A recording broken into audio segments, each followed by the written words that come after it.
Buen día, ¿cómo están? Muchas gracias por acompañarnos en este segundo día del seminario de buenas prácticas en gestión de recursos hídricos.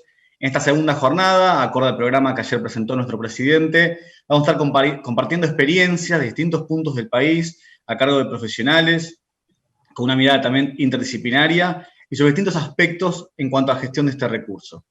Así que bueno, les agradecemos desde ya que estén acompañándonos. Agradecemos, por supuesto, a los disertantes, a sus instituciones que permitieron que estén con nosotros acompañándonos.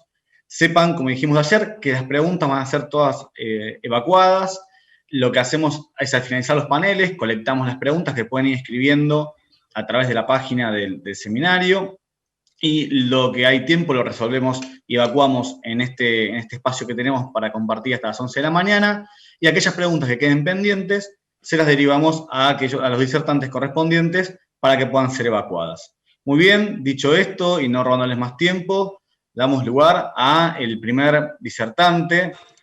Es el ingeniero Néstor Munareto. Néstor es ingeniero agrónomo por la Facultad de Ciencias Agrarias de la Universidad Nacional del Nordeste. Participó en numerosas jornadas, congresos y grupos de trabajo interinstitucionales. Ha sido distinguido con distintos premios en virtud de su aporte técnico y colaboración académica a la comunidad agroalimentaria. Es autor de publicaciones relativas al agua y caminos y manejo del escurrimiento de los mismos en la provincia de Misiones. Y actualmente es técnico de la planta del Ministerio del Agro y la Producción de la provincia de Misiones, desempeñándose como técnico extensionista en el marco del convenio de vinculación tecnológica con INTA Misiones. Asimismo, es asesor técnico de productores de yerba mate en Santo Pipo Sociedad. Bien, Néstor, muchas gracias, bienvenido, y te doy lugar a tu panel para compartir este momento. Muchas gracias. Buenos días, muchas gracias por la invitación a mostrar algunas cosas que estamos haciendo y como profesionales tratando de que se lleven a la práctica. Mi tema es un poco el manejo de agua de caminos, pero problemas y soluciones, pero lo voy a presentar en general lo que es la cuenca, el territorio, cómo está el área productiva de las distintas chacras de la provincia. Fíjese que nosotros, o sea, este es el relieve común en nuestra provincia. Topografía, esta es lo que se ve. Esta es una foto más hacia el lado, hacia el río Uruguay, que es muy común.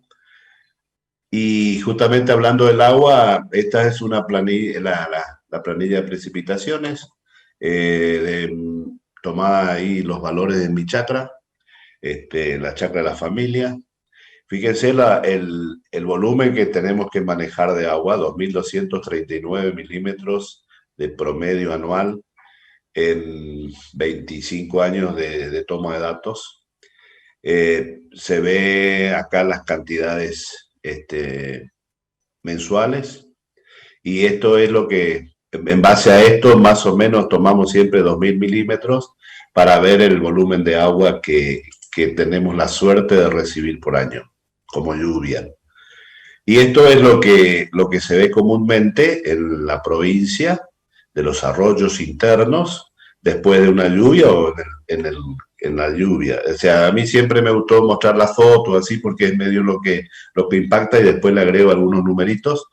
Pero esto es común y medio se ha hecho la foto misionera, el paisaje misionero, lo habitual, eso rojo y verde, cuando justamente no tenemos que trabajar toda la cuenca como para que esto no ocurra.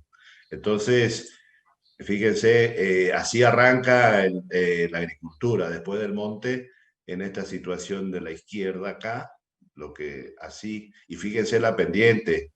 En estas pendientes esto es lo que se hace. Ahora se está tratando de controlar, pero es casi imposible. Sigue existiendo, estas quemas son recientes. Y esto es una explotación, fíjense, de la parte de un expino. Hicieron talarraza, todo el residuo vegetal, fuego, y fíjense dónde quemaron. Sobre el arroyo, sobre el agua. Entonces, y esta agua es una excelente agua. Y ahí ustedes pueden ver, esta es la foto de la loma cómo está el camino ahí inserto entre las dos chacras, y esta es la foto de la derecha, donde mostraba recientemente el tema de la quema de la talarraza.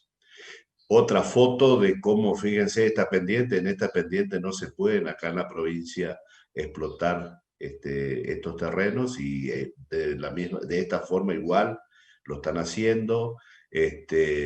Después se ponen el papel de víctimas, y así arrancamos un proceso productivo que seguramente va a traer un montón de problemas. Les muestro fotografías de la erosión de cultivos anuales. Fíjense el escurrimiento, las raíces de mandioca en la superficie. Esto es en la parte de abajo del terreno, el escurrimiento, la cantidad de tierra que arrastra en cada lluvia. Cuando le ponemos número a eso nos asustan. Esto, fíjense, una foto de noviembre de 2017. En los caminos internos, por ahí un día me fui, ahí cerca hay un salto muy bonito, y tomo esta fotografía. Fíjense la curva de nivel, el camino está más o menos siguiendo la curva, el nivel, pero fíjense los cultivos. Esto es, a pesar de que las compañías tabacaleras están haciendo mucho hincapié en la sistematización de estos terrenos, pero primero fíjense el porcentaje de pendiente que tienen estos lotes, que son lotes que en un principio no tendrían que estar explotados, y esto es lo que ocurre. Lo que ocurre son parcelas de 2 hectáreas, 1,5 hectáreas, 3 hectáreas, pero en este minifundio que tenemos, esto, la suma de esas pequeñas superficies al final de los datos es un dato muy importante. Y esto es lo que se ve en las pequeñas parcelas. Fíjense, esta foto tomada del cerro en Bororé, que está sobre el río Uruguay, y fíjense en una pequeña escala de producción. Fíjense, sembrado, este maíz está sembrado a favor de pendiente, y con la famosa taca-taca, la siembra manual, que tira 3 granos por pozo, y fíjense, a favor de pendiente. Esto es muy común, o sea, este es otro cultivo anual, mandioca. Fíjense el desastre que estamos haciendo, el escurrimiento. Y eso es tan común, tan habitual acá, que por eso les muestro las fotos. Y para eso estamos luchando. Esto es una plantación de yerba mate nueva, fíjense, con el famoso poncho, la protección ahí por el sol y los vientos. Y fíjense, a favor de pendiente, con mandioca, un cultivo precesor de mandioca, y los surcos de erosión, terrible. Ya en un yerbal instalado, con 20 años en producción, y fíjense lo que significa este suelo. Compactación, degradación, otros lotes, que esto es lo que impacta, y se ve todavía mucho el uso de la rastra, eso, y a favor de pendiente. O sea que acá en yerba mate, en la década del 50, cuando existía la Comisión Reguladora de la Yerba Mate, exigían las plantaciones en curva de nivel. Entonces nuestros viejos, nuestros abuelos, o los que plantaron yerba en esa época, plantaron en curva de nivel, marcando las curvas con la manguerita. Después, en el 85, como estaba regulada las plantaciones, en el 85 habilitaron 45.000 hectáreas de nuevas plantaciones, y todas se hicieron así, porque estas fotos son de esa época, yerbales de esa época, y fíjense, nadie exigió la plantación en curva de nivel, o sistematización de los terrenos, y plantaron así, línea recta a favor de pendiente. O sea, en línea recta acá en Misiones es imposible que se corte el escurrimiento. Entonces, esos son la mayoría de los yerbales que se ven con esa edad, plantados así a favor de pendiente. Y en el todo están los caminos. O sea, yo empecé a jorobar, digamos así, de una forma con los caminos y eso, la pérdida de suelo y agua, porque en mis presentaciones, como me dedico, soy extensionista y asesor en yerba mate, También dentro de la plantación de yerba mate o dentro de la chacra están los caminos internos. Entonces siempre pregono el camino empastado, cubierto, conservado.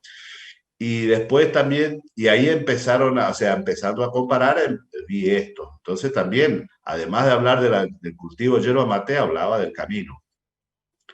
Y también hacemos, o sea, vemos esto para llegar a las chacras también, el tema de los caminos municipales y los rurales, los caminos rurales terrados. Entonces también empezamos y acá generamos con el colegio de ingenieros y un grupo de colegas, empezamos a organizar jornadas de capacitación a los operarios de máquinas viales que trabajan en la municipalidad. Hicimos varias jornadas y con el que actualmente es el presidente del colegio acá en Misiones, Ramiro Sosa, fuimos a varios municipios a hacer invitaciones a una jornada y después de 14 invitando a 20 municipalidades, aparecieron 7. Entonces, después preguntábamos por qué no venían a las capacitaciones. Y el concepto era que nosotros, dos ingenieros agrónomos, no le podíamos enseñar a ellos a arreglar o conservar o mantener los caminos. Entonces, por eso no iban a la capacitación. Y entonces nuestro planteo con Ramiro era así, macanudo. Nosotros somos ingenieros agrónomos, por ahí no te vamos a enseñar a manejar una máquina, pero como ingeniero agrónomos queremos que el agua quede donde cae, que no se escurra y se vaya como estamos perdiendo el agua. Entonces ese es un poco hoy el planteo que no está. Y además plantean todos que para reparar estos caminos la inversión de dinero, el trabajo es muy grande. Y entonces, bueno, también nuestro planteo es decir, bueno, si hace 50 años cuando esto era parejo acá, no hubo esta pérdida de suelo, no nos dimos cuenta que con una azada nosotros podíamos contener el escurrimiento del agua, ahora es lógico que los trabajos a realizar son más grandes y onerosos, pero en esa lucha estamos hoy. Fíjense un camino interno en ese tipo de loma, una loma de tierra colorada envidiable, y fíjese por desidia o no sé, se está perdiendo. Esa es la pérdida de suelo que existe solamente en este camino. 536 toneladas, solamente en este camino de allá a la loma donde empieza el escurrimiento, porque este es el nivel de suelo. Entonces, es cuando le hacemos esos números al productor y acá está muy, o sea, la gente quiere que el agua llegue lo más rápido posible al arroyo o se escurra de un charco. Y justamente el trabajo es al revés. Nosotros tenemos que hacerle, estamos trabajando en eso, hacerle entender que el charco es lo positivo después de una lluvia y no el surco. Por eso el tema de esta charla así, estas diapositivas, está preparado para el estudiante, para el productor, para capacitar a los del municipio y estamos en esa tarea, principalmente como profesionales, como ingeniero agrónomo que siempre defiendo la profesión y trato de llevarla lo más lejos posible. Fíjese los caminos internos, esto asusta cuando uno ve estas fotografías, es imposible de hacer número de las pérdidas. Y estos son los caminos rurales, por lo que uno transita para llegar a la chacra. Fíjense esta profundidad de barrancos, y antes, hace 30 años seguramente esto era parejo. Tengo un caso en nuestra chacra que en 500 metros, en 30 años, se perdió un camino que pasa entre dos chacras nuestras y que va a la chacra de un vecino. Sí o sí tiene que estar habilitado y por el arreglo común de los municipios, porque es un área municipal. En 30 años se han perdido 2.450.000 kilos de tierra. Así que esto es, y con la intensidad de lluvia que tenemos, las pendientes que tenemos, es lógico. Y en el camino no puede entrar agua, así no pueden infiltrar, así que es lógico que se vaya al arroyo. Y cuando uno habla con los productores, dice, bueno, nosotros, para excusarse de lo que estamos haciendo, de las macanas que nos estamos haciendo, siempre tratamos de poner excusas y entonces dice, no, nosotros somos generosos con lo del delta, porque estamos aportando tierra, suelo al delta y no, creo que no somos, en ese caso tenemos que ser no tan generosos.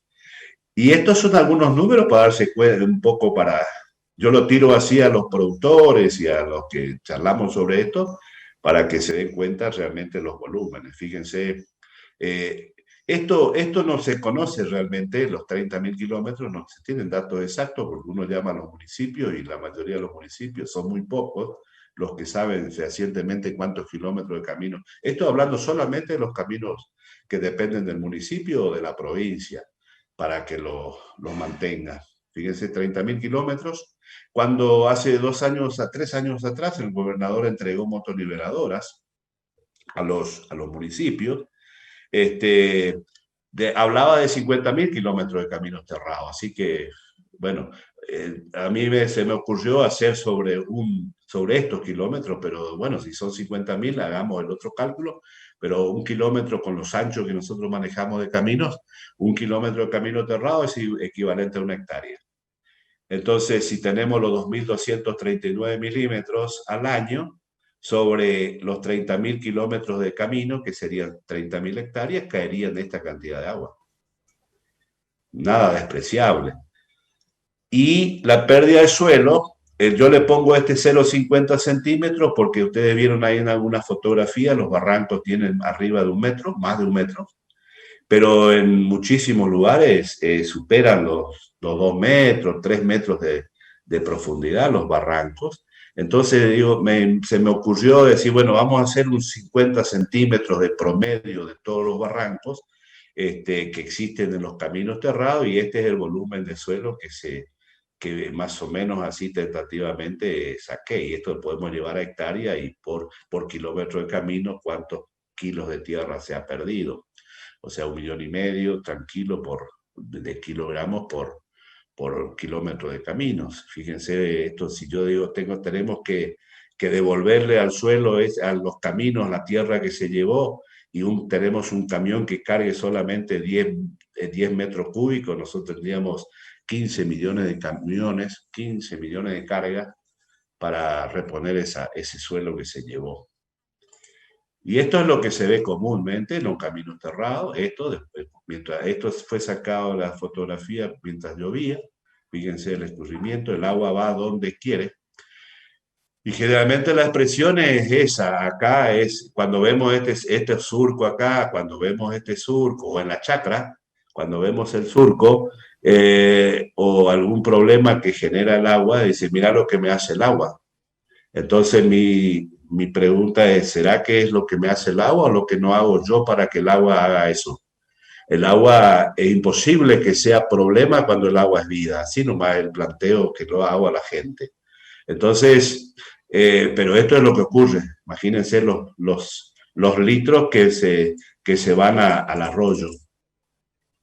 Y bueno, estamos trabajando en esto, las prácticas de manejo, la sistematización, las terrazas, las curvas de nivel, los camellones, las taipas. Es una chacra para tratar de que el agua no salga de la chacra, por lo menos por la superficie, como escurrimiento, porque seguramente si sale de la chacra es porque está erosionando suelo y estamos perdiendo agua y suelo.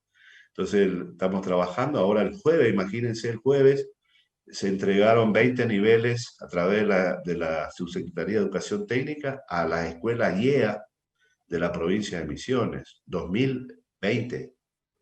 O sea, los chicos no estaban saliendo con la práctica esta de manejo y de sistematización del suelo. Recién ahora entregaron, así que vamos a hacer a través del Colegio de Ingenieros acá y un grupo de profesionales que trabajan en el tema suelo, vamos a hacer una capacitación a los profesores de esas escuelas para que esos niveles realmente sean útiles y se pueda trabajar en chacra. Y dejemos de jorobar tanto con las plantaciones en línea recta y a favor de pendiente. Esto es la herramienta que hoy estamos usando esto estamos acá preparando suelo para plantar hierba. Estamos subsolando. Fíjense el productor cómo pasó la rastra y el arado. a favor de pendiente y cómo me dio la curva. Eso es lo que hoy están aprendiendo los productores después de 60 años de explotación agrícola.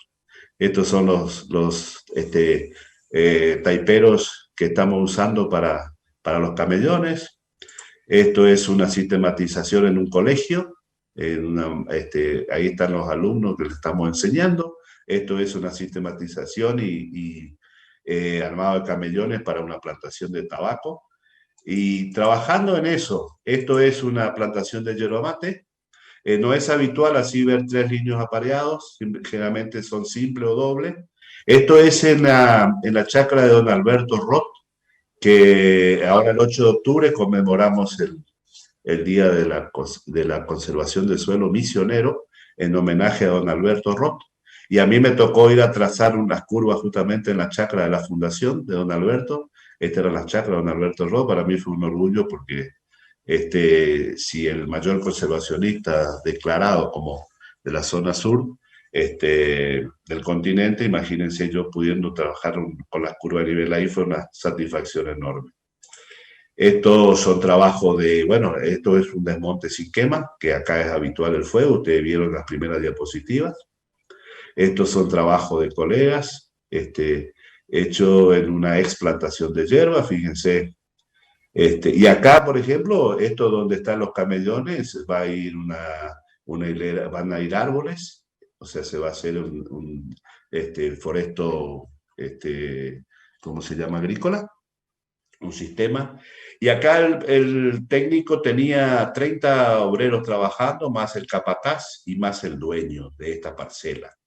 Y no, vamos a hacer así nomás, vamos a hacer así nomás, porque como siempre hacíamos, porque vos me estás haciendo perder tiempo, ese era el concepto. Y bueno, yo realmente felicito al colega porque se puso firme y acá hay que hacer como hay que hacerlo y logró esto. Hoy ya está en producción ese cultivo. Y bueno, esto como está armado para los productores, les muestro las herramientas de subsolado para la descompactación, porque esto acá no se... En yerba mate tenemos que usar este tipo de subsoladores para descompactar y con el filo adelante, que es importante porque si no arrancamos muchas raíces y hacemos más daño de lo que este filo tiene que cortar las raíces que generalmente están muertas por la compactación. Acá es fundamental el tema de cubiertas verdes para evitar todo lo que significa la temperatura del suelo. Todos entendemos, porque somos colegas del tema del suelo, la resiembra, esto es la cubierta espontánea. Esta cubierta espontánea incluso está fertilizada para que genere mayor volumen de materia seca. Acá hay algunos datos de materia seca producida en un reirado, acebeno o lolium, que usamos mucho acá como cobertura de suelo, en yerba mate, consociada. Acá hay una consociación con vicia, vicia villosa y otras especies. Acá hay unas nativas. Y fíjense lo que significa la espontánea, la producción y además genera esto, la diversidad de especies. Y la otra cosa de no tenerla, o que hay que tenerla en cuenta también hoy, es el árbol. Nosotros hicimos pomada a la selva y hicimos los cultivos y ahora a poco nos estamos dando cuenta que el árbol es necesario. Entonces, este es un ensayo que tengo ahí en Santo Pipó, que tenemos un grupo de colegas de ahí, estamos trabajando, 9 especies, 10 especies en yerba mate para tomar datos, hace 10 años que tenemos instalado, y cuando fuimos a instalar esto, o sea, lo que nosotros siempre decimos es esto. Antes la sacamos como es nativa, la sacamos a la yerba del monte, hoy intentamos llevar el monte a la yerba, porque las condiciones que se están manifestando acá en este cultivo son muy, muy buenos, con muy buenas perspectivas. Y esto es el manejo, cómo corregir el problema ese de la erosión de los caminos internos y recuperarlos. Esto se hace con la retro, depende del barranco, esto que existe. Entonces hacemos estos trabajos de que el agua, esto es en el mismo camino, después de una lluvia. Fíjense la cantidad de tierra que arrastró de un lomo de un lomo a este otro lomo. a este lomo que hicimos. Acá es un terreno de un camino de 120 metros, hicimos 5 lomos y después de 9 meses, fuimos a ver el camino. Acá fíjense, el productor empastó el camino, acá todavía como recién hicimos el camino, no se nota. Acá él está empastando, hoy ya está totalmente cubierto de pasto todo ese camino, pero para algunos, como dato, por ejemplo, fíjense que acá 9 meses nosotros fuimos a ver la situación de cómo funcionaba esto y estos pozos estaban llenos de tierra. Hasta que no se logre el empastado, siempre va a haber escurrimiento y hay que limpiar este pozo. Pero significó, cuando estaban llenos de tierra, sacamos el volumen de tierra que había ahí, había 38.000 kilos de tierra en 9 meses, que si no hubiésemos hecho este trabajo, seguramente estaban en el arroyo, como siempre lo venía ocurriendo, porque ya se nota acá en el barranco que hubo, imagínense, en 9 meses, 38 toneladas de suelo. Porque el yerbal este que estaba, estos son de distintos dueños, 2 yerbales, el yerbal de la derecha no tenía protección de suelo, era parecida a la foto esa que yo le mostraba anteriormente. Y un camino interno acá en la provincia tiene que manejarse de esta forma. Empastado, pero acá incluso así se lo ve muy lindo, pero acá no tanto en pero en este camino sí hay un error de manejo, porque por la pendiente que tiene y la longitud de este camino, como acá no hay muy poca infiltración de agua, entonces el agua cuando llueve se escurre hacia los costados y encuentra acá la vía de escape, de escurrimiento. Entonces nosotros en este tipo de caminos tenemos que trabajar con el pasto con la cobertura hasta la planta de hierba. Cada 2 o 3 líneas, entonces ahí directamente se arma el diquecito y el agua que se quiere escurrir entra al cultivo. Entonces lo mantenemos ahí dentro del cultivo. En cultivo, en los lomos, este es el trabajo que estamos haciendo, que les comentaba al principio, con Ramiro y un grupo de colegas, las capacitaciones a los maquinistas y cómo contener este escurrimiento. Fíjense, ahí hacemos lo mismo que el camino de tierra, el camino interno, que recién acabo de mostrar. El lomo este tiene 21 metros porque ya tenemos, para que transite cualquier tipo de vehículo y no tenga problemas, cada 10 centímetros de altura de este lomo tiene que haber una extensión de 4 metros, y los pozos el volumen de pozos se calcula entre lomo y lomo, la superficie, estamos considerando por ahora una lluvia de 80 milímetros, y en base a eso hacemos el volumen de los pozos ahí de decantación, le llamamos nosotros, y después también el trabajo en el barranco tiene que tener un talud con un declive suficiente como para que se empaste ese barranco, y esto es un trabajo en las cunetas para que no siga escurriendo agua, sino que directamente acá también se cubra el suelo decante que arrastra el agua y el pasto pueda crecer. Ese es un trabajo que estamos tratando y ahora tenemos 2 o 3 jornadas que después, todo en base a eso, si ese trabajo nosotros hacemos en las chacras, dentro de las chacras, que no salga ningún litro de agua que no vaya al arroyo, o al camino vecinal en un principio, primero al camino interno, después al vecinal, donde encuentra las vías de escape, y tampoco así, si no va al camino vecinal o no hay escurrimiento en el camino vecinal, no va a llegar esa agua y ese suelo al arroyo. Entonces, creo que si generamos en toda la cuenca un trabajo de este tipo, nosotros podemos tener los 365 días del año esta foto. Si ustedes ven en la foto, la primera, la segunda, tercera foto con esta es la misma foto del principio, de la tercera imagen, y si le habían leído, ahí el escurrimiento de agua era de 48.000 litros por segundo. Y acá fíjense el mismo arroyo, después en un cauce normal, 10 veces menos. O sea que todo el agua se escurrió, bueno, las lluvias, pero nosotros tenemos unos trabajos hechos en la EFA Andresito, al norte y en otros lugares, donde hemos medido el caudal de una vertiente, que una vertiente tenía muchos problemas de escurrimiento, venía agua a los caminos y no se podía aprovechar. Hicimos todos los trabajos de sistematización para contener el agua y ha pasado de una producción diaria de 4.500 litros de agua a una de 10.000 normal. Y en épocas de mucha lluvia, después se ve en el cauce, hemos logrado producciones de 48.000 litros de agua, justamente por hacer ese trabajo de que el agua quede donde cae.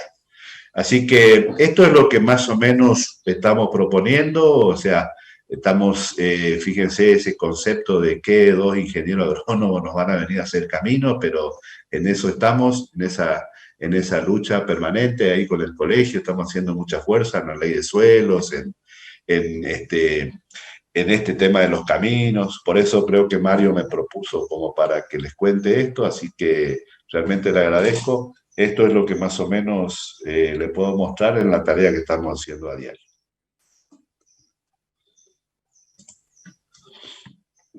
Muchas gracias, Néstor. También gracias por ser respetuoso del tiempo asignado.